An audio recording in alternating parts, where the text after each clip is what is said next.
আজকের দিবসটা এমন একটি দিবস, মানুষগুলো বিক্ষিপ্ত পতঙ্গের ন্যায় নিক্ষিপ্ত হতে থাকবে। বিক্ষিপ্ত পতঙ্গ পর্যন্ত একটা ছোটে আরেকটার উপরে আরেকটার পিছে কোন দিকে যায় কিছুই বোঝে না। ছেলেরা ব্যাডমিন্টন খেলে, রাত্রিবেলা যখন দুই সাইডে বাঁশ গেড়ে কয়েকটা লাইট ধরিয়ে দেয়, লাইটের উপর বড় বড় পোকা এসে পড়ে, কোন দিকে যায় তার কোনো হিসাব থাকে না। এটাকে বলা হয় বিক্ষিপ্ত। বিক্ষিপ্ত পতঙ্গের ন্যায় নিক্ষিপ্ত হতে থাকবে মানুষগুলো। তার মানে হচ্ছে এই পৃথিবী সৃষ্টি করেছেন আল্লাহ পাক রব্বুল আলামিন, আবার এই পৃথিবী ধ্বংস করে দিবেন আল্লাহ পাক রব্বুল আলামিন। ঠিক কিনা জোরে বলেন? ইয়াউমা ইয়াকুনুন নাসু কাল ফারাশিল মাবথুত ওয়া তাকুনুল জিবালু কাল ইহনিল মানফুস।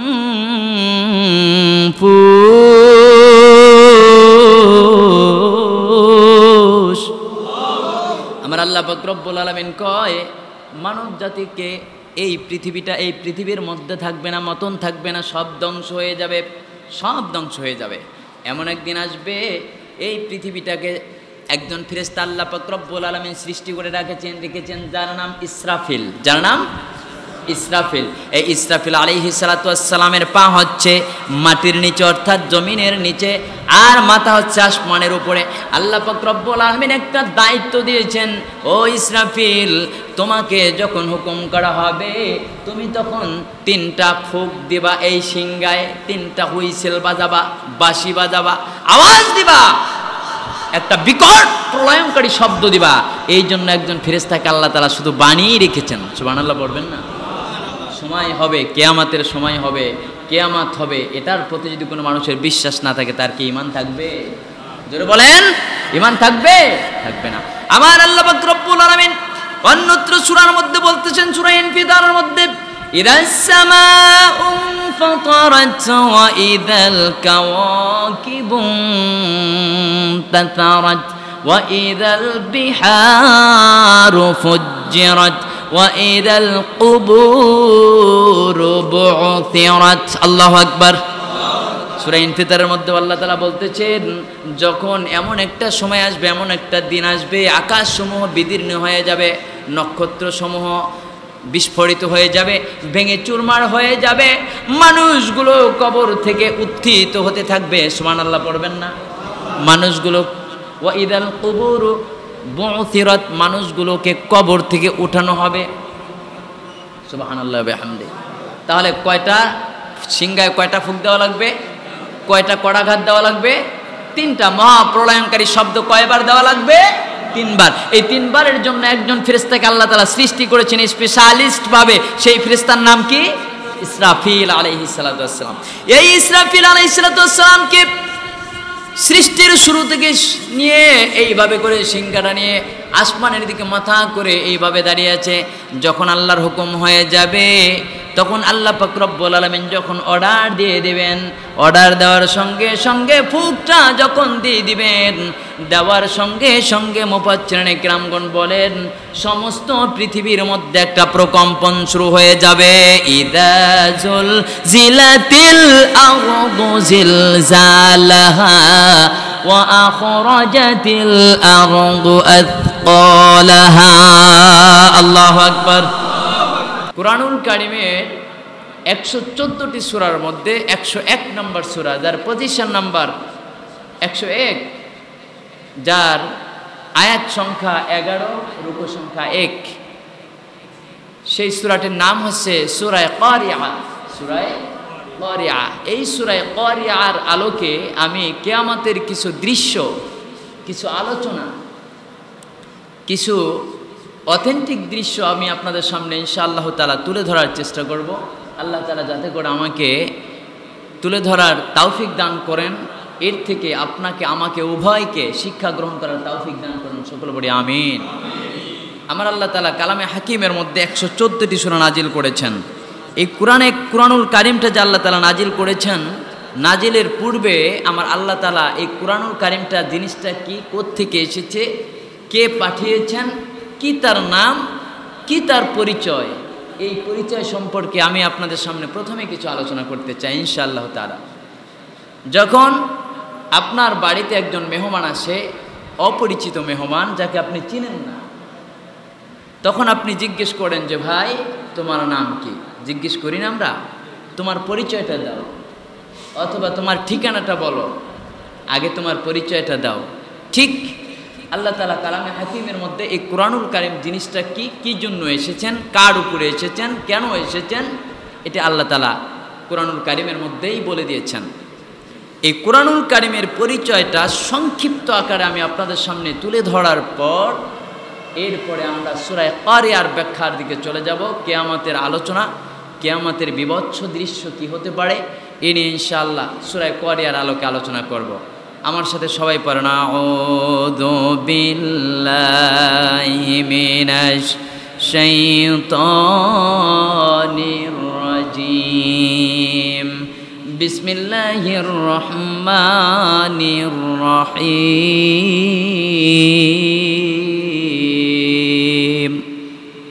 বিতাড়িত মরদুদ শয়তানের ওয়াসওয়াসা থেকে পানা চাই মহান আল্লাহ তাআলার দরবারে।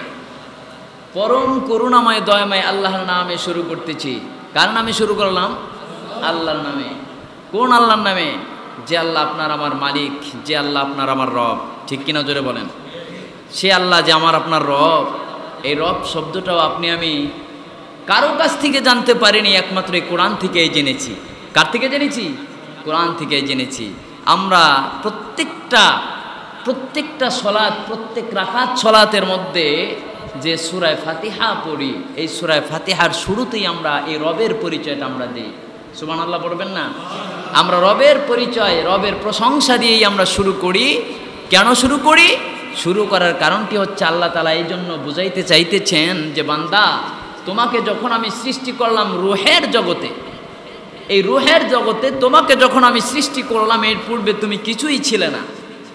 সৃষ্টি করার পর আমি আল্লাহ রবের স্বীকৃতি তোমার সামনে উপস্থাপন করেছি, রবের পরিচয় আমি আল্লাহ তাআলা তোমাকে দিয়েছি। সুবহানাল্লাহ পড়েন, আরো জোরে বলেন সুবহানাল্লাহ। এই জন্য যেই রব আমাদেরকে এই পৃথিবী মায়ের গর্ভে আসার আগেই যে রবের পরিচিতি সম্পর্কে আল্লাহ তাআলা আমাদেরকে শিক্ষা দিয়েছেন, জানান দিয়েছেন, মায়ের পেটে আসার পরে যে রব আপনাকে আমাকে খাওয়িয়েছেন, দুনিয়াতে আসার পরে যেই রবের 5 ওয়াক্ত সালাতের মধ্যে প্রশংসা আমরা ঘোষণা করি, যে আল্লাহর শুকরিয়া আদায় করি, মৃত্যুর পরে যে 3টা প্রশ্ন করা হবে, প্রথম প্রশ্নের নাম হচ্ছে মান রব্বুকা, অর্থাৎ তোমার রবকে। তাহলে এই রবের পরিচয় জানার দরকার আছে না নাই? আছে। সম্মানিত হাজিরিন, সেই রবের প্রশংসা দিয়ে আমরা শুরু করব ইনশাআল্লাহ তাআলা। আমার সাথে বলেন আলহামদুলিল্লাহি রাব্বিল আলামিন। প্রশংসা সে আল্লাহ তাআলার যিনি একাধিক জগৎ, বহুমাত্রিক জগতের মালিক যিনি। সুবহানাল্লাহ বলেন। সকল প্রশংসা সে আল্লাহ যিনি বহুমাত্রিক জগতের মালিক। তিনি শুধু এই পৃথিবীর মালিক নয়, তিনি শুধু আপনার আমার মালিক নয়, তিনি শুধু এই আসমান আর জমিনের মালিক নয়, এক কথায় বহুমাত্রিক জগৎ যত আছে সব কিছুর মালিক তিনি, সে আল্লাহ তাআলা। সে আল্লাহ তাআলা আমাদেরকে সেই রবের পরিচয় দিয়েছেন রূহের জগতে, আলাস্তু বি রব্বিকুম। আবার সেই রবের পরিচয় স্বীকৃতি দিলাম আমরা নামাজের মধ্যে। আবার কবরের মধ্যে যখন আপনাকে আমাকে রাখা হবে, তখন প্রশ্নটাই করা হবে মান রব্বুকা, তোমার রব কে ছিল? অর্থাৎ সেই রবের পক্ষ থেকে দেওয়া পবিত্র আল কুরআনুল কারীমের পরিচিতি আমি আপনাদের সামনে তুলে ধরছি। এই আল্লাহ পাক রব্বুল আলামিন কালামে হাকিম যখন দুনিয়ার মধ্যে নাজিল করলেন, কালামে হাকিম যখন দুনিয়ার মধ্যে আসলো, আপনার আমার কাছে আসলো, আপনি জিজ্ঞেস করেন, আপনার বাড়িতে যদি কোনো মেহমান আসে, ভাই তোমার নাম কি, তোমার পরিচয়টা একটু দাও। আপনি একটু নাম জিজ্ঞেস করেন, ও কোরআন তুমি যে এসেছো, তোমাকে যে নাজিল করেছে, তুমি যে এসেছো, তোমার নামটা কি, একটু নামটা বলে দাও। এবার কোরআনুল কারীম বলতেছে বাল হুয়া কুরআনুম মাজিদ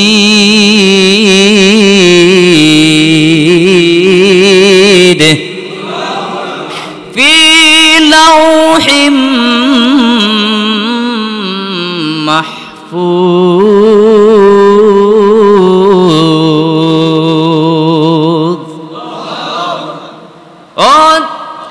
কিতাব কোরআন, তোমার নামটা কি, নামটা বলে দাও। কোরআনুল কারীম নিজেই জবাব দিতেছে, আমার নাম হচ্ছে কোরআন মাজিদ। সুবহানাল্লাহ পড়েন। এবার বলা হচ্ছে তুমি কোথা থেকে আসলে, তোমার বাড়িটা কই? কোরআনুল কারীম এক কথায় জবাব দিয়ে দিল, ফি লাউহিম মাহফুজ। সুবহানাল্লাহ বলেন। আমার বাড়ি হচ্ছে লৌহে মাহফুজে। কোথায়? লৌহে মাহফুজে হচ্ছে আমার বাড়ি। এবার কোরআনুল কারীমটাকে প্রশ্ন করেন আপনি, জিজ্ঞেস করেন, কোরআনুল কারীম রে, তোমাকে কে নাজিল করেছে? তুমি কোত্থেকে এসেছো? কোরআনুল কারীম অকপটে জবাব দিয়ে দেয়। কোরআনুল কারীম বলে, আমাকে আল্লাহ পাক রব্বুল আলামিন, আমার প্রভু, আমার রব, তিনি নাজিল করেছেন। আল্লাহ তাআলা নিজেই জবাব দিতেছেন, তানজিলাম মিম্মান খালাকাল আরদা ওয়াস সামাওয়াতিল উলা। আল্লাহু আকবার। আমার আল্লাহ পাক রব্বুল আলামিন আমাকে নাজিল করেছেন, সেই আল্লাহ পাক রব্বুল আলামিন যিনি সৌচ্চ আকাশ এবং জমিন সৃষ্টি করেছেন। সুবহানাল্লাহ বলবেন না? আল্লাহ পাক রব্বুল আলামিন শুধু কোরআনে নাজিল করেন নাই, অর্থাৎ আল্লাহ পাক রব্বুল আলামিন আসমান এবং জমিনও সৃষ্টি করেছেন। সেই আল্লাহ পাক রব্বুল আলামিন আমি কোরআনুল কারীমকে নাজিল করেছেন। এরপর কোরআনুল কারীমকে যদি প্রশ্ন করা হয়, কোরআনুল কারীম বুঝলাম তোমার প্রভু, আমার প্রভু আল্লাহ পাক রব্বুল আলামিন তোমাকে নাজিল করেছেন। এবার তোমার কাছে আমি জানতে চাই, কি জন্য তোমাকে নাজিল করলো? কার উপরে নাজিল করলো? কার উপরে তোমাকে নাজিল করলো? কে তোমার প্রচার প্রসার দুনিয়ার মধ্যে ঘটাইলো? কোরআনুল কারীম জবাব দিতেছেন, আমিনু বিমা নুজ্জিলা আলা মুহাম্মাদিন ওয়া হুয়াল হাক্কু মির রাব্বিহিম। ঈমান আনো সেই জিনিসের প্রতি যা মুহাম্মদ সাল্লাল্লাহু আলাইহি ওয়াসাল্লামের প্রতি নাজিল করা হয়েছে, অর্থাৎ আমি কোরআনুল কারীমকে নাজিল করা হয়েছে আব্দুল্লাহর বেটা মুহাম্মদুর রাসূলুল্লাহ সাল্লাল্লাহু আলাইহি ওয়াসাল্লামের প্রতি। জোরে কন্যা সুবহানাল্লাহ। এবার প্রশ্ন করতে পারেন কোরআনের কাছে। আমি একটু কোরআনের পরিচিতি তুলে ধরছি। কোরআনুল কারীমটা নিজেই কোরআনুল কারীমের জবাব দিতেছেন। এবার কোরআনুল কারীমের কাছে প্রশ্ন করেন, কোরআনুল কারীম রে, বুঝলাম তুমি নবী মুহাম্মদুর রাসূলুল্লাহ সাল্লাল্লাহু আলাইহি ওয়াসাল্লামের প্রতি নাজিল হয়েছ, তবে তোমার কাছে প্রশ্ন, তুমি কোন মাসে নাজিল হইলা? আমরা তো জানি 12টি মাস আছে, এই 12 মাসের মধ্যে কোন মাসে তুমি নাজিল হইলা? এবার কোরআনুল কারীম বলতেছে, শাহরু রমাদান আল্লাযী উনজিলা ফীহিল কুরআন। আমি কোরআন রমাদান মাসের মধ্যে নাজিল হয়েছি। সুবহানাল্লাহ পড়েন। এবার বলতে পারেন, আবার প্রশ্ন করেন, কোরআন রে, বুঝলাম তুমি রমজান মাসের মধ্যে নাজিল হয়েছ। 12টি মাসের মধ্যে সর্বোৎকৃষ্ট সবচাইতে দামি মাস রমাদানুল মুবারক মাস। কিন্তু তোমার কাছে জানতে চাই, তুমি কি দিনে নাজিল হয়েছ? দিনে আসছো নাকি রাত্রে আসছো? সুবহানাল্লাহ বলবেন না? এবার কোরআনুল কারীম জবাব দিয়ে দেয়, ইন্না আনজালনাহু ফি লাইলাতিল কদর। আল্লাহু আকবার। আমি কোরআনুল কারীম, আমাকে আল্লাহ পাক রব্বুল আলামিন কদরের রাত্রিতে নাজিল করেছেন। সুবহানাল্লাহ। আমরা জানি দুনিয়ার মধ্যে সবচাইতে দামি যে রাত্রিটা আছে, সেই রাত্রিটা হচ্ছে লাইলাতুল কদরের রাত্রি। কিসের রাত্রি? কদরের রাত্রি। সেই কদরের রাত্রিতে আমি কোরআনুল কারীমকে আল্লাহ পাক রব্বুল আলামিন নাজিল করে দিলেন। সুবহানাল্লাহ। এবার আপনি প্রশ্ন করেন, কোরআন রে, বুঝলাম তুমি কদরের রাত্রিতে নাজিল হয়েছ। এবার তোমার কাছে আমি জানতে চাই, কি জন্য নাজিল করা হয়েছে তোমাকে? তোমাকে নাজিল করার কারণটা কি? তোমার দ্বারা কি উপকার হবে? তুমি কি ফায়দা দেবে? এবার কোরআনুল কারীম জবাব দিতেছে, কিতাবুন আনজালনাহু লিতুখরিজান নাসা মিনাজ যুলুমাতি ইলান নূর।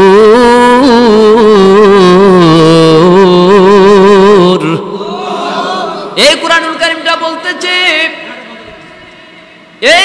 কারীমটা বলতেছে, আমি আল্লাহ পাক রব্বুল আলামিন আমাকে আল্লাহ পাক রব্বুল আলামিন নাজিল করেছেন এই জন্য লিতুখরিজান নাসা মিনাজ-জুলুমাতি ইলান নূর, মানব জাতিদেরকে অন্ধকার পথ থেকে আলোর পথে ফিরিয়ে আনার জন্য আমি কুরআনুল কারীমকে আল্লাহ পাক রব্বুল আলামিন নাজিল করে দিয়েছেন। সুবহানাল্লাহ বলেন। এখানে লিতুখরিজান নাসা মিনাজ-জুলুমাত, অন্ধকার থেকে আলোর পথে মানব জাতিকে হেদায়েতের পথে আনার জন্য নাজিল করা হয়েছে কোরআনটাকে। এখানে সমস্ত মানব জাতির কথা আল্লাহ বললেন, এখানে মুসলমানের কথা বলেন নাই, নির্দিষ্ট কোনো জাতি গোষ্ঠী বর্ণর কথা আল্লাহ তাআলা বলেন নাই, সমস্ত মানব জাতির কথা কেন বললেন? মুফাসসিরিনে কিরামগণ বলেন, কুরআনুল কারীম যদি কোনো হিন্দু, কোনো বৌদ্ধ, কোনো খ্রিস্টান, কোনো বিধর্মীরা পালন করে, যদি লালন করে, মেনে চলে, কুরআনুল কারীম থেকে তারাও অন্ধকার থেকে আলোর একটা দিশা দেখতে পাবে। সুবহানাল্লাহ বলেন। তার মানে কোরআনটা এমন একটা কিতাব, এমন একটা গ্রন্থ, যেই গ্রন্থ কোনো বিধর্মী যদি বাস্তবায়ন করার চেষ্টা করে, একটু পালন করে, তাহলে ওই বিধর্মীও কোরআন থেকে উপকার 100% পাবে, যা আল্লাহ তাআলা সরাসরি ঘোষণা দিলেন। এবার 2 নম্বর প্রশ্ন কুরআনুল কারীমের কাছে প্রশ্ন করেন, কোরআন রে, বুঝলাম তুমি সমস্ত দুনিয়ার মানব জাতিকে 650 কোটি মানব যদি এই কুরআনুল কারীমটা ফলো করে, সবাই কোরআন থেকে একটা উপকার পাবে, একটা আলোর দিশা পাবে, একটা হেদায়েত পাবে, একটা ভালো রাস্তা পেয়ে যাবে। কিন্তু কোরআন রে, কিন্তু আর কি উপকারের জন্য তুমি নাজিল হয়েছ? এবার কোরআন কি জন্য নাজিল হয়েছে, দ্বিতীয় প্রশ্নের জবাবে কুরআনুল কারীম বলতেছে, আমি নাজিল হয়েছি ওয়ানুনাজ্জিলু মিনাল কুরআনি মা হুয়া শিফাউ ওয়া রাহমাতুল লিল মুমিনিন।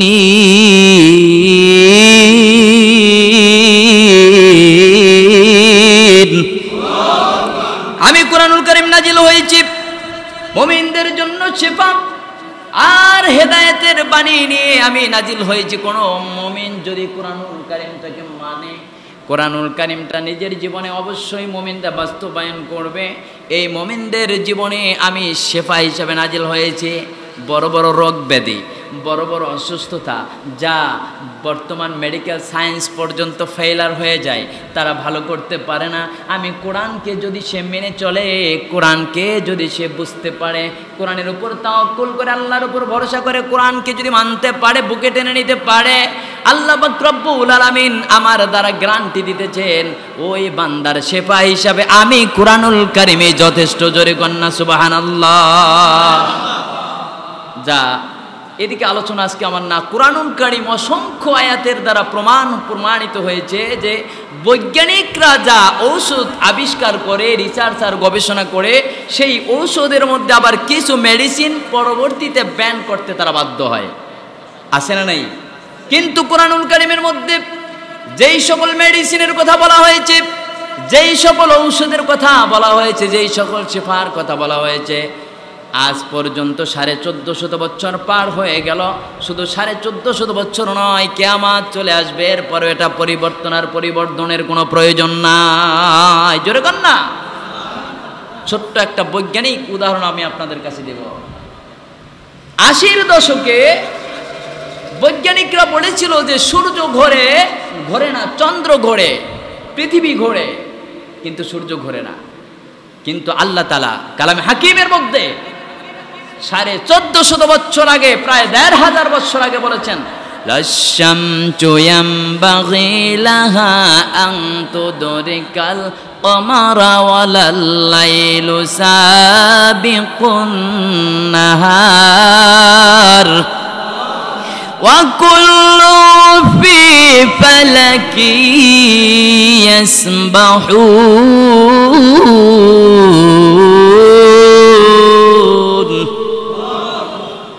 আল্লাহ তাআলা কুরআনুল কারীমের মধ্যে বলেছেন, সূর্যের সাধ্য নাই চাঁদকে ধরবে, রাত দিনকে অতিক্রম করবে, এরা সবাই নিজ নিজ কক্ষপথের মধ্যে পরিভ্রমণ করে। অকুল্লুম ফি ফালাকি ইয়াসবাহুন। আমার আল্লাহ কয়, প্রত্যেকটা নক্ষত্র, গ্রহ, উপগ্রহ সবাই নিজ নিজ কক্ষপথে ঘোরে। জোরে কর না সুবহানাল্লাহ। অর্থাৎ কেউ স্থির না, সবাই ঘোরে। বর্তমান যুগে বৈজ্ঞানিকরা আবার রিসার্চার গবেষণা করে আরো ডেভেলপ আরো উন্নত পর্যায়ে পৌঁছে দেখলো না সূর্য তার নিজ কক্ষপথে ঘোরে। সুবহানাল্লাহ বলবেন না? তাহলে বোঝা গেল কোরআন সত্য না বিজ্ঞান সত্য? কোরআন সত্য। কিন্তু বিজ্ঞান আর কোরআন যদি সিমিলারিস হয় তাহলে বুঝতে হবে ওই বিজ্ঞানটাও সত্য। যদি বুঝতে হয়, যদি বোঝেন, যদি এরকম দেখেন, যদি কোরআন আর বিজ্ঞানের মধ্যে কন্ট্রাডিকশনের সৃষ্টি হয়, মত পার্থক্যের সৃষ্টি হয়, বুঝতে হবে ওয়েট ফর ডেজ, কয়েকদিনের জন্য বিজ্ঞান তুমি অপেক্ষা করো, তুমি সঠিক দিশা পেয়ে যাবে, কোরআনের কাছে তুমি হার মেনে যাবে। সুবহানাল্লাহ বলেন। আমার আল্লাহ পাক রব্বুল আলামিন কোরআনুল কারীমের মধ্যে তৃতীয়বার আপনি যদি প্রশ্ন করেন কোরআনুল কারীম দিয়ে, এবার তৃতীয় নাম্বার প্রশ্ন তোমার কাছে জানতে চাই, তুমি আর কি জন্য নাজিল হয়েছে একটু বলো না।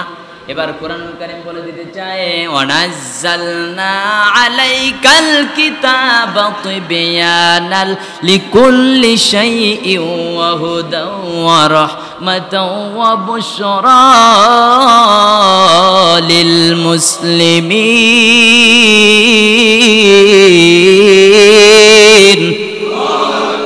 আমি এই জন্য নাজিল হয়েছি কোরআনুল কারীম 30টা পারা আমাকে আল্লাহ পাক রব্বুল আলামিন 114টি সম্বলিত সূরা বিশিষ্ট কোরআন আমাকে নাজিল করেছেন। এই কোরআনটার মধ্যে এমন কোনো জিনিস নাই যেই জিনিসের বর্ণনা, যেই জিনিসের বিবরণ আমার আল্লাহ দেন নাই। জোর কোন সুবহানাল্লাহ। কার কথা? কার কথা?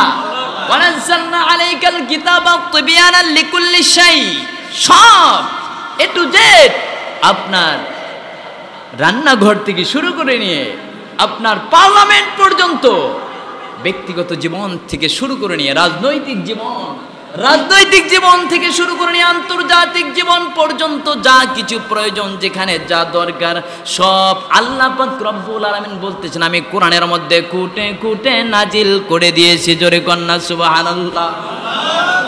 তাহলে কিয়ামতের কথা দুনিয়ার কোনো গ্রন্থের মধ্যে নাই, কিন্তু কোরআনের মধ্যে আছে না নাই?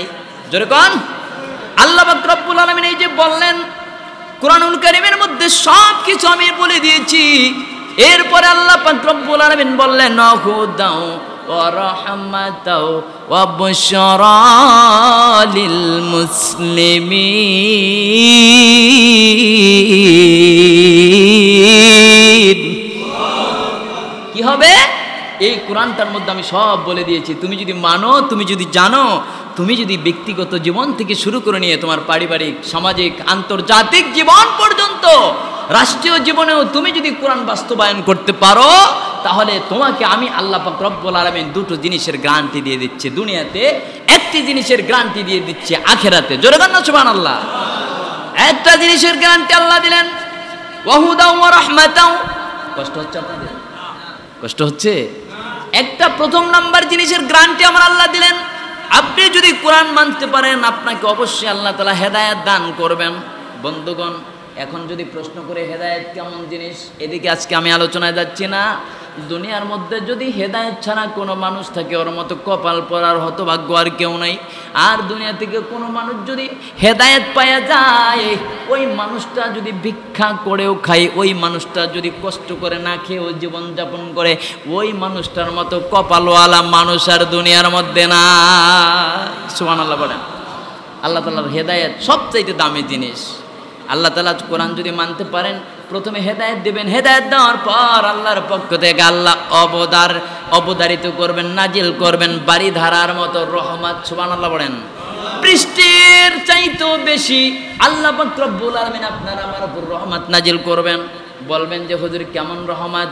বৃষ্টির চাইতেও রহমত এখন দুনিয়ার মধ্যে থাকতে আপনি বুঝবেন না। বন্ধুরা, কবরের মধ্যে যখন যাবেন, যখন একাকিত্বের জীবনের মধ্যে পড়ে যাবেন, হাড়গুলো যখন মাটিতে খেয়ে ফেলবে, গোস্তের মধ্যে যখন পোকা ধরবে, যখন এইরকম আপনার অবস্থাটা হবে, তখন দেখবেন আশেও কেউ নাই, পাশেও কেউ নাই, আপনার জিন্দেগিতে কেউ নাই। তখন যদি আপনি কোরআনের একজন মান্যকারী, কোরআনের একজন খাদেম যদি হয়ে যেতে পারেন, এই কোরআনুল কারীমটা জান্নাতে না নিয়ে আপনাকে কোরআনুল কারীমটা ছাড়বে না। সুবহানাল্লাহ বলেন জোরে।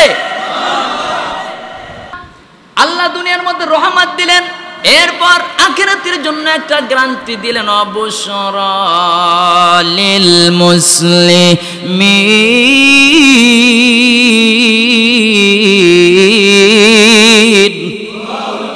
দুনিয়া আখেরাতে জান্নাত দিবে আল্লাহ। আখেরাতে কি দিবে জোরে বলেন। ও ভাই, আখেরাতে যদি কেউ জান্নাত দেয় আর আমাকে যদি বলে, ও আজাদি সাহেব, দুনিয়াতে আপনি যত কষ্ট আছে সব কিছু করবেন, কিন্তু আখেরাতে আপনাকে জান্নাত দেওয়া হবে, আমার যদি ঈমান থাকে বন্ধুগণ, যত কষ্ট আছে আমি সব মাথা পেতে নিতে রাজি, তারপরও জান্নাতটার জন্য আমি পাগল পারা, ঠিক কিনা জোরে বলেন। আবার আমার আর যদি কোনো মুমিন ব্যক্তিকে বলেন দুনিয়াতে আপনাকে লক্ষ লক্ষ কোটি কোটি টাকা দেওয়া হবে, কিন্তু আখেরাতের মধ্যে আপনাকে বেঈমান বানিয়ে পাঠানো হবে, আপনি কালেমা পড়ে মরতে পারবেন না। একজন মুমিন ব্যক্তি বলবে, আমি দুনিয়া চাই না, আমি কালেমা চাই, আমি জান্নাত চাই। সুবহানাল্লাহ বলেন। তার মানে জান্নাতরা মুমিন ব্যক্তিরা, আল্লাহর নবীর সাহাবীরা যখন জান্নাতের আলোচনা শুনতো, আল্লাহর নবীর সাহাবীরা বলতো, ইয়া রাসূলুল্লাহ, ইয়া হাবিবাল্লাহ, জান্নাত জাহান্নামের আলোচনা যখন আপনি আমাদের সামনে করেন, তখন আমাদের এমন মনে হয় আর জান্নাত জাহান্নাম যদি সামনে এনে ধরা হয়, আমাদের ঈমান একটুও বাড়বে না, আবার একটু কমবেও না। সুবহানাল্লাহ বলেন। জান্নাতের আলোচনা যদি করি, ঘন্টার পর ঘন্টা সময় যাবে, ওদিকে যাব না। আমি আজকে আপনাদের সামনে একটি সূরা তেলাওয়াত করেছি, সূরাটার নাম সূরা কারিয়া। কারিয়া অর্থ মহাপ্রলয়ঙ্কারী শব্দ। কারিয়া অর্থ কি?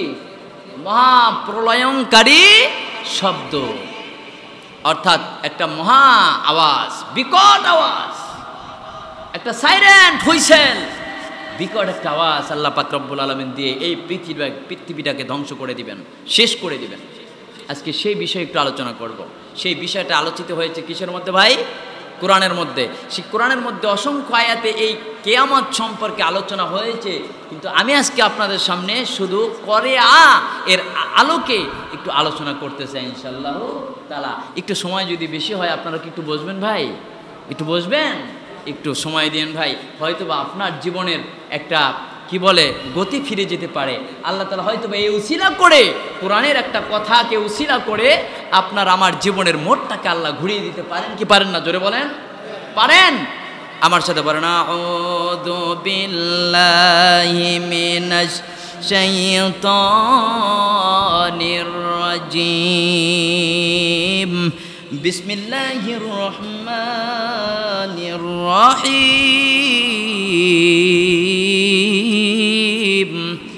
আল কারিআতু মাল কারিআতু ওয়া মা আদরাকা মাল কারিআহ, ইয়াওমা ইয়াকুনুন নাসু কাল ফারাশিল মাবথুস। আল্লাহু আকবার। আমার আল্লাহ পাক রব্বুল আলামিন সূরা কারিয়াতের মধ্যে বলেন, সূরা কারিয়ার মধ্যে বলেন, কি বলেন? আল কারিয়া মাল কারিয়া ওয়া মা আদরাকা মাল কারিয়া। আরবের লোকেরা আরবি জানতো, অর্থও জানতো। প্রথমে বললে আল কারিয়া, তিনবার বলার কারণটা কি? তিনবার বলার কারণ হচ্ছে বান্দাকে দৃষ্টি আকর্ষণ করতেছে আমার আল্লাহ পাক রব্বুল আলামিন। ও বান্দা, দুনিয়ার মোহে পড়ে, দুনিয়ার শান্তিতে পড়ে, টাকা পয়সার পিছে পড়ে তুমি আল্লাহকে ভুলে যেও না। খবরদার খবরদার, এই দুনিয়া কিন্তু দুনিয়ার মতো আর থাকবে, সব ধ্বংস হয়ে যাবে। আল্লাহ তাআলা তিনবার মহাপ্রলয়ঙ্কারী শব্দের করাঘাতের শব্দ দ্বারা, আল কারিয়া দ্বারা তিনবার বান্দার প্রতি দৃষ্টি আকর্ষণ করছেন। দৃষ্টি আকর্ষণ করে বলতেছেন আল কারিয়া। সমস্ত মক্কার লোকেরা ফিরে তাকালো, কারিয়া মহাপ্রলয়ঙ্কারী শব্দ। আবার বলল মাল কারিয়া, মাল কারিয়া ওয়া মা আদরাকা মাল কারিয়া। সেই হে নবী, আপনি জানেন সেই মহাপ্রলয়ঙ্কারী শব্দ কি? সেই শব্দ হচ্ছে, আল্লাহ তাআলা বলতেছেন, ইয়াউমা ইয়াকুনুন নাসু কাল ফারাশিল মাবথুস। সেই কিয়ামতের দিবসটা এমন একটি দিবস, মানুষগুলো বিক্ষিপ্ত পতঙ্গের ন্যায় নিক্ষিপ্ত হতে থাকবে। বিক্ষিপ্ত পতঙ্গ পর্যন্ত একটা ছোটে আরেকটার উপরে, আরেকটার পিছে কোন দিকে যায় কিছুই বোঝে না। ছেলেরা ব্যাডমিন্টন খেলে, রাত্রিবেলা যখন দুই সাইডে বাঁশ গেড়ে কয়েকটা লাইট ধরিয়ে দেয়, লাইটের উপর বড় বড় পোকা এসে পড়ে, কোন দিকে পড়ে কোন দিকে যায় তার কোনো হিসাব থাকে না। এটাকে বলা হয় বিক্ষিপ্ত। বিক্ষিপ্ত পতঙ্গের ন্যায় নিক্ষিপ্ত হতে থাকবে মানুষগুলো। তার মানে হচ্ছে এই পৃথিবী সৃষ্টি করেছেন আল্লাহ পাক রব্বুল আলামিন, আবার এই পৃথিবী ধ্বংস করে দিবেন আল্লাহ পাক রব্বুল আলামিন। ঠিক কিনা জোরে বলেন? ইয়াউমা ইয়াকুনুন নাসু কাল ফারাশিল মাবথুথ ওয়া তাকুনুল জিবালু কাল ইহনিল মানফুস।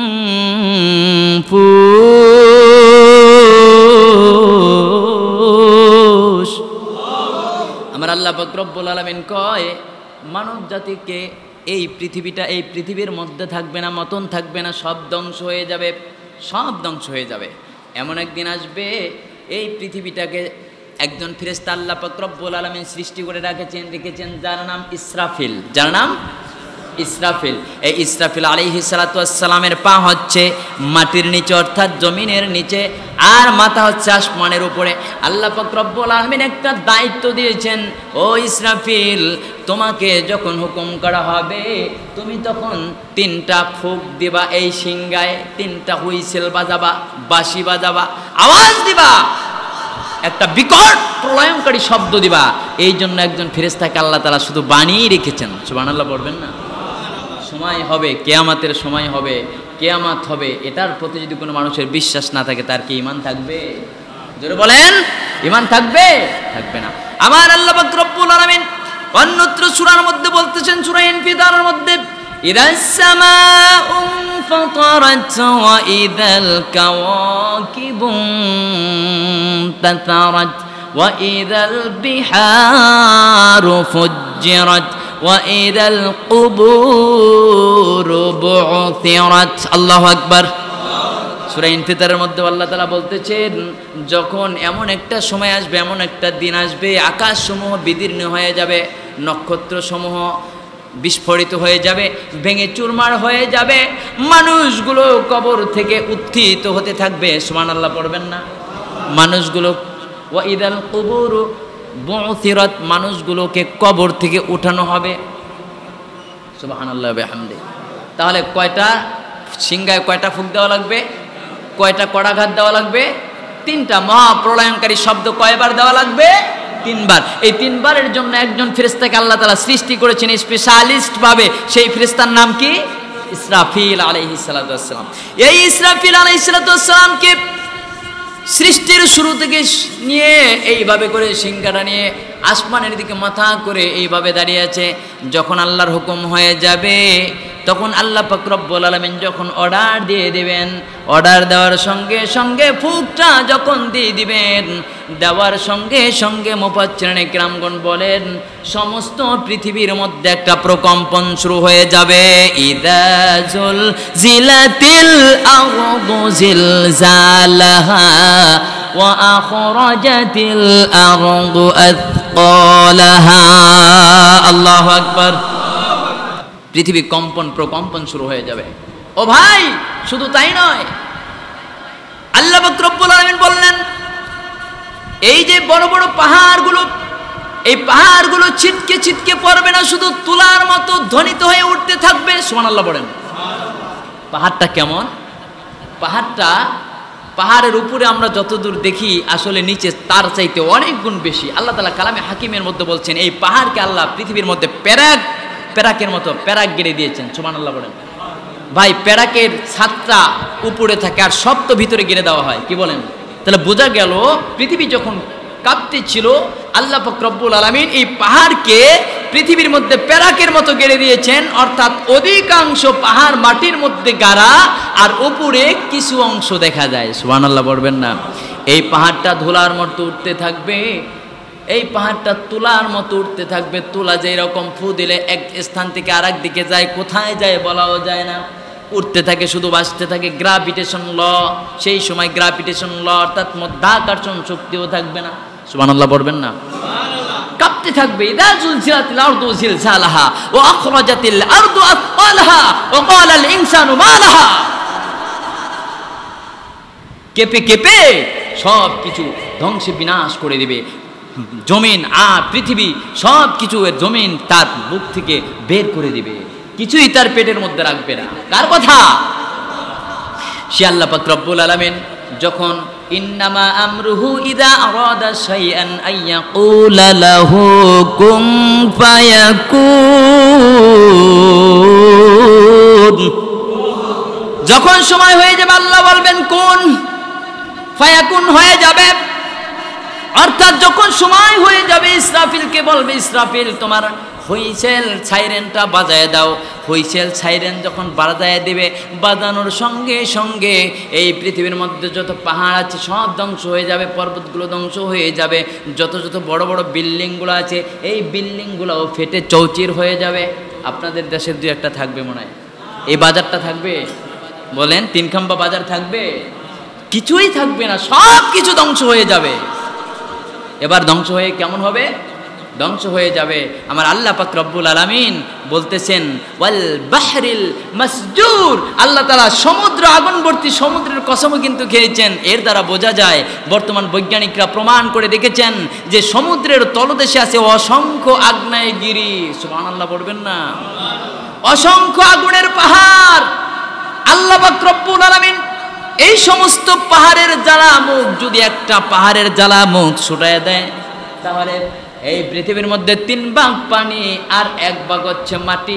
এই 3 ভাগ পানি সমুদ্র, নদী, নালা, খালবিল সহ সমস্ত পানির মধ্যে আগুন ধরতে সময় লাগবে 1 সেকেন্ডের 16 ভাগের 1 ভাগ। সুবহানাল্লাহ বলেন।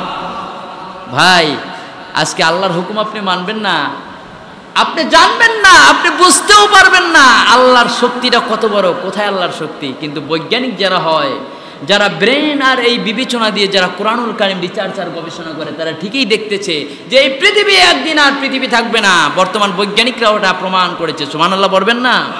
যেটা আল্লাহ তাআলা কালামে হাকিমের মধ্যে 1500 বছর আগে ঘোষণা করে দিয়েছেন।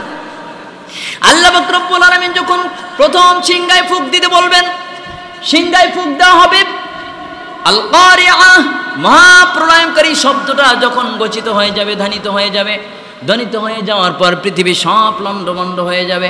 বড় বড় বিল্ডিং, টুইন টাওয়ার, বুর্জাল খলিফা সহ যত বড় বাংলাদেশ ব্যাংক, সেনা কল্যাণ ভবন, বাংলাদেশের মধ্যে যত বড় বড় বিল্ডিং আছে কোনো কিছুই থাকবে না, নদী নালা পাহাড় পর্বত কিছুই থাকবে না, সব ধ্বংস হয়ে যাবে। সংক্ষেপে বললাম, সব ধ্বংস হয়ে যাবে।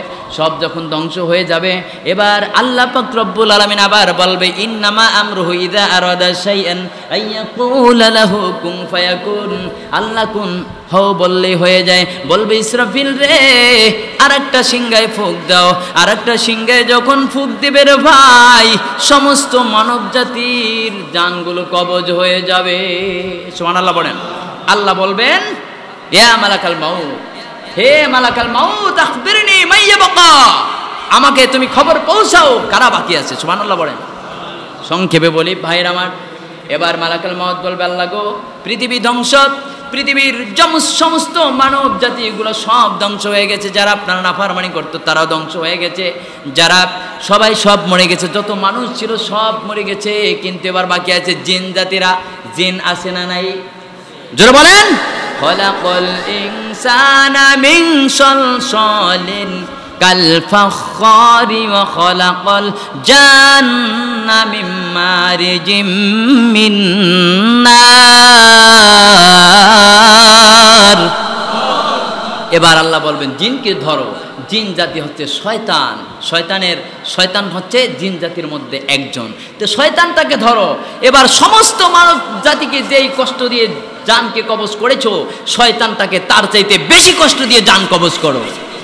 শয়তানের জান কবজ হয়ে যাবে, সমস্ত জিন জাতির জান কবজ হয়ে যাবে, ফেরেশতাদের জান কবজ হয়ে যাবে। এবার আল্লাহ বলবেন আখবিরনি ইয়া মালাকাল মাউত মাইয়াবকা, আর কে বাকি আছে? এবার মালাকাল মাউত বলবে আল্লাহ আমি বাকি আছি আর আমার 3 জন কলিগ বাকি আছে। সুবহানাল্লাহ পড়েন। 3 জন কলিগ বাকি আছে ভাইয়েরা আমার। 3 জন কলিগ ইসরাফিল, মিকাইল, আজরাইল আর জিব্রাইল, আর আমি আজরাইল বাকি আছি। 4 জন ফেরেশতা মোট বাকি আছে। কয় যাও জিব্রাইলের কাছে যাও, সালাম দাও, তার জানটাও কবজ করে ফেলো। জিব্রাইলের কাছে যায় বলবে আসসালামু আলাইক এ জিব্রাইল, আপনার প্রতি শান্তি বর্ষিত হোক, আল্লাহর হুকুম হয়ে গেছে, আপনার জানটা কবজ করতে হবে। জিব্রাইলের জান কবজ হয়ে যাবে। আজরাইল বলবে এবার যাও, আজরাইলকে বলবে যাও ইসরাফিলের কাছে, আবার ইসরাফিলের জানটা কবজ হয়ে যাবে। আবার যাও মিকাইলের কাছে, যাকে দ্বারা আমি বৃষ্টি ঝরাতাম, মানুষদেরকে ফসল ফলানোর জন্য যাকে আমি দায়িত্ব দিয়েছিলাম, যাও মিকাইলের জানটাও কবজ করে নিয়ে আসো। এবার মিকাইলের জানটাও কবজ হয়ে যাবে। আল্লাহ বলবে এবার বাকি আছে কে? মাইয়া বাকা, কে বাকি আছে? আখবিরনি, আমাকে জানায় দাও। এবার বলবে আল্লাহ আমি আজরাইল বাকি আছি, আল্লাহ আর কেউ নাই। সুবহানাল্লাহ বলবেন না? আর জোরে কর না সুবহানাল্লাহ। এবার আল্লাহ পাক রব্বুল আলামিন বললেন আজরাইল রে, এবার তোমার জানটা তুমি কবজ করো। আজরাইল বলবে মহান প্রভু মালিক, আমি তো মানুষের জান কবজ করি, আবার আমি না আমার জান কেমনে কবজ করব? এটা কি সম্ভব? কেমনে হয়? কয় তোমার জান তোমাকে কবজ করতে হবে, করো না। এবার আজরাইল বলে আল্লাহ গো, আমার নিজের জান আমি কেমনে কবজ করব? যদি জানতাম এত কষ্ট, মানুষের জানগুলো কবজ করতে এত কষ্ট, মানুষের রগে রন্ধ্রে রন্ধ্রে জেনে যায়, আল্লাহ আমি জান কেমনে কবজ করব? আমার দ্বারা তো সম্ভব নয়।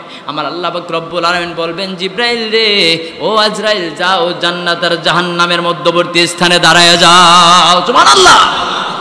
জান্নাত আর জাহান্নামের মধ্যবর্তী স্থানে দাঁড়ায় যাবে। দাঁড়ায় যাওয়ার পর আল্লাহ বলবেন মউত ইয়া মালাকাল মউত, মউত হে মালাকাল মউত তুমি মরে যাও। এবার মালাকুল মউত মরে যাবে, নিস্তব্ধতা বিরাজ করবে। আসমানেও কেউ নাই, জমিনেও কেউ নাই, আকাশেও কেউ নাই, আকাশও বিদীর্ণ হয়ে গিয়েছে, নক্ষত্র গ্রহ পুঞ্জ গ্যালাক্সি কিছুই নাই, সব শেষ হয়ে গেছে।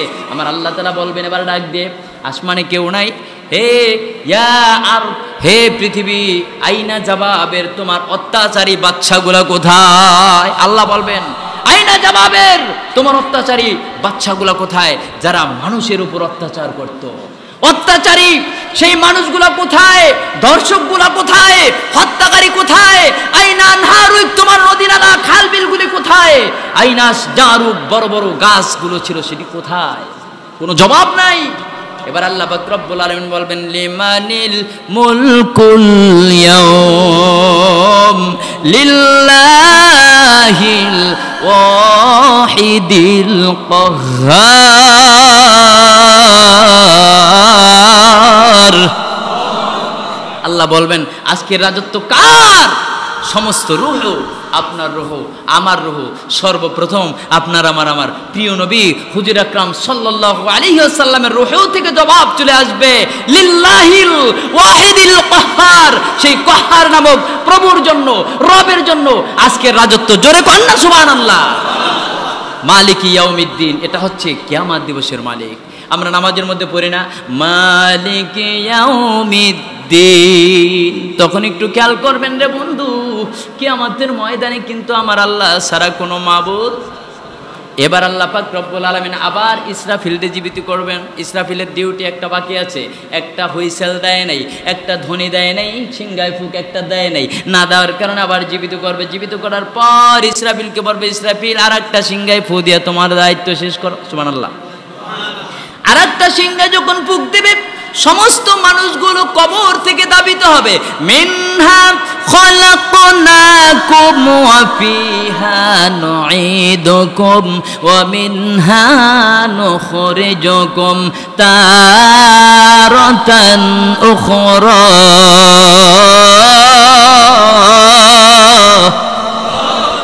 একদিন মাটির ভিতরে হবে ঘরে মোনামার, কেন বান্ধ দালান ঘর? প্রাণ পাখি উড়ে যাবে পিঞ্জর ছেড়ে, ধরা ধমে সবই রবে তুমি যাবে চলে। প্রাণ পাখি উড়ে যাবে পিঞ্জর ছেড়ে, ধরা ধমে সবই রবে তুমি যাবে চলে। বন্ধু বন্ধু বান্ধব যত, মাতা পিতা দ্বারা সুত, সকলই হবে তোমার পরে। মোহন আমার কেন বান্ধ দালান ঘর? মানুষগুলো উঠে দৌড়াতে থাকবে, দৌড়াতে থাকবে, এনাপসি করতে থাকবে। কিয়ামতের ময়দানে এক নয় দুই নয়, কিয়ামতের ময়দানটা হবে 50,000 বছরের সমান। সুবহানাল্লাহ বলেন। আল্লাহ নবী কয় 50,000 বছরের সমান কিয়ামতের দিনটা লম্বা। মানুষ দাঁড়ায়া থাকতে থাকতে হয়রান হয়ে যাবে।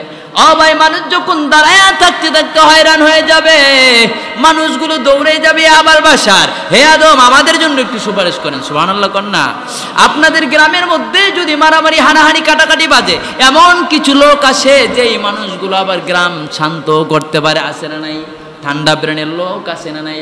ওই সময় বলবে চলো না, 50,000 বছর পর্যন্ত দৌড়াদৌড়ি করতেছি, এত দৌড়াই আর শান্তি পাচ্ছি না, কষ্ট হয়, চলো না আমরা আদমের কাছে যাই, আমাদের আবাল বাসার দেখিনি, আল্লাহর কাছে একটু সুপারিশ করে আমাদের জান্নাতের ব্যবস্থা করে দিতে পারে, হিসাবের ব্যবস্থাটা একটু করে দিতে পারে। আদমের কাছে যখন যাওয়া হবে, আদম বলবে না না আমি পারবো না, তোমরা যাও ইব্রাহিমের কাছে। সুবহানাল্লাহ। একটা ঘটনা আছে, আদম আলাইহিসসালাম ঘটিয়ে ফেলেছিলেন, ভুলক্রমে তিনি গাছের নিকটে গিয়েছিলেন, এই জন্য আল্লাহ তাআলা নিষেধ করেছিলেন গাছের নিকটে যেতে, আর তিনি সেটা করে ফেলেছিলেন, যার কারণে তিনি নিজেও বলবেন ইয়া নাফসি ইয়া নাফসি। আর ও মানুষ, সে নবী হয়ে যদি ইয়া নাফসি করতে পারে, আপনি মানুষে কোন কাজে কোন কারণে গুনাহের মধ্যে লিপ্ত থেকে আবার মনে মনে চিন্তা করতেছেন যে আপনি জান্নাতে যাবেন, আপনি শাফাত পেয়ে আপনি কিয়ামতের ময়দানে আপনি জান্নাতে চলে যাবেন। তবে হ্যাঁ, আল্লাহর নবী বলেন ওই সময় 7 শ্রেণীর লোকেরা ওই কিয়ামতের ময়দানের দৃশ্যটা উপভোগ করবে না। 7 শ্রেণীর লোকেরা, তারা ভালো, তারা সুন্দর পজিশনের মধ্যে থাকবে, তারা সেফ থাকবে। 7 শ্রেণীর লোকেরা, প্রথম শ্রেণীর লোক হচ্ছে ন্যায়পরায়ণ শাসক, অত্যাচারী বাচ্চা না, ন্যায়পরায়ণ বাচ্চা। জোরে কন্যা সুবহানাল্লাহ। তাহলে বোঝা গেল ন্যায়পরায়ণ বাদশাহ যদি হওয়া যায়, তাহলে আল্লাহর আরশে মহল্লার নিচে কিয়ামতের ময়দানে ছায়া পাওয়া যাবে। ঠিক কিনা জোরে বলেন। ও যুবক ভাইরা, ওই সমস্ত যুবকেরা কিয়ামতের ময়দানে আল্লাহর আরশে মহল্লার ছায়ার নিচে ছায়া পাবে। যেই সমস্ত যুবকেরা, নারীরা তাকে ডাকে একাকিত্বে, রাত্রির বেলায় একা একা ডাকে, আসো আমার সাথে অপকর্মে লিপ্ত হও। যুবক বলে না না আখাফুল্লাহ, আমি আল্লাহকে ভয় করি, আমি আল্লাহকে ভয় করি, আমি তোমার সাথে মিলিত হতে পারবো না। সুবহানাল্লাহ বলেন। ওই সমস্ত বিরুদ্ধ বাবাজিরা, ওই সমস্ত মুসল্লিয়ানে কেরামরা, যেই সমস্ত মুসল্লিয়ানে কেরাম একবার যখন ফজরের সালাত পড়ে মসজিদ থেকে বের হয়ে যায়, আবার অন্তরটা মুআল্লাকাতুল মসজিদ, মসজিদের সাথে অন্তরটা ঝুলানো থাকে। আবার যখন কখন জোহরের আজান দেবে, জোহরের আজানের সময় যায়া আমি নামাজের মধ্যে হাজির হয়ে যাব। সুবহানাল্লাহ। আমরা এই 7 শ্রেণীর মধ্যে এক শ্রেণী হতে চাই। জোরে বলেন, হতে চাই কি চাই না? চাই। আল্লাহ তাআলা আমাদের সবাইকে কবুল করুন।